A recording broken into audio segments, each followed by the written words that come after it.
تاریخ انسانی کا وہ عبرتناک لمحہ جب بحر احمر کی لہروں نے ایک متکبر بادشاہ کے غرور کو ہمیشہ کے لیے دفن کر دیا۔ حضرت موسیٰ علیہ السلام کا پیچھا کرتے ہوئے فرعون اپنے پورے لاؤ لشکر سمیت سمندر میں اترا اور غرق ہو گیا۔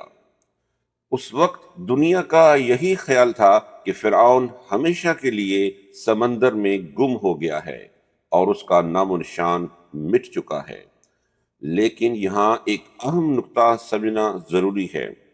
حضرت موسیٰ علیہ السلام کے دور میں دو فرعون تھے، ایک وہ جس نے آپ علیہ السلام کو پالا اور دوسرا وہ جو ڈوب کر مرا۔ جوانی کے وقت کا فرعون رامسیس دوئم تھا، جبکہ ڈوب کر مرنے والا اس کا بیٹا مرنفتہ تھا۔ لیکن اللہ کو کچھ اور منظور تھا۔ قرآن نے 1400 سال پہلے اعلان کیا، آج ہم تیرے بدن کو بچا لیں گے تاکہ تو نشان عبرت بنے۔ صدیاں گزر گئیں اور یہ سچائی ریت کے نیچے دبی رہی، یہاں تک کہ 19ویں صدی کے آخر میں وادی ملوک سے فرعونوں کی لاشیں برآمد ہوئیں۔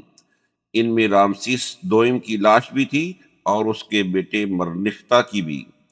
ڈاکٹر مورس بکائے نے ان دونوں ہی لاشوں کا گہرا معائنہ کیا۔ سن 1976 میں رامسیس دوئم کی ممی کو محفوظ کرنے کے لیے پیرس، فرانس لے جایا گیا، جبکہ ڈوبنے والا فرعون مرنفتہ مصر میں ہی رہا۔ ڈاکٹر مورس بکائے نے جب مصر میں موجود مرنفتہ کی لاش کا معائنہ کیا تو انہیں وہ حقائق ملے جنہوں نے دنیا کو حیران کر دیا۔ ڈاکٹر بکائے کو مرنفتہ کے جسم پر ایسے فریکچرز اور اندرونی چوٹیں ملیں جو صرف پانی کے شدید اور اچانک دباؤ سے ہی آ سکتی تھیں۔ ان فورنزک شواہد نے ثابت کر دیا کہ اس کی موت کسی بیماری سے نہیں بلکہ سمندر میں غرق ہونے کی وجہ سے ہوئی تھی۔ یہاں ایک عام غلط فہمی کی تصحیح ضروری ہے۔ مشہور ہے کہ فرعون کے جسم سے نمک ملا جو اس کے ڈوبنے کی نشانی ہے، لیکن یہ بات سائنسی طور پر درست نہیں ہے۔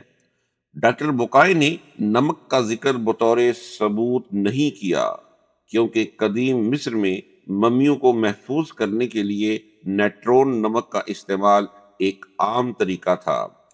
ڈاکٹر بکائے یہ دیکھ کر دنگ رہ گئے کہ غرق ہونے کے باوجود یہ جسم کس قدر حیرت انگیز طور پر محفوظ رہا۔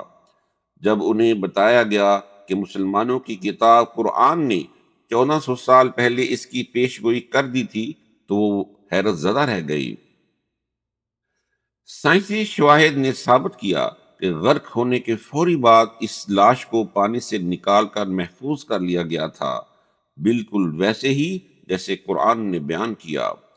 ڈاکٹر بکائے کے لیے یہ سب سے بڑا سائنسی معمہ تھا کہ ریگستان عرب میں نازل ہونے والی کتاب کو یہ غیبی حقیقت کیسے معلوم ہوئی۔ انہوں نے اعتراف کیا کہ قرآن کا یہ بیان کہ لاش کو بچا لیا جائے گا کسی انسان کا کلام نہیں بلکہ کائنات کے خالق کا کلام ہے۔ مصر کے میوزیم میں پڑی یہ فرعونوں کی لاشیں آج بھی پکار پکار کر کہہ رہی ہیں کہ قرآن ایک ابدی سچائی ہے۔ یہ منظر ثابت کرتا ہے کہ اللہ کی پکڑ سے کوئی ظالم نہیں بچ سکتا اور حق ہمیشہ غالب آ کر رہتا ہے۔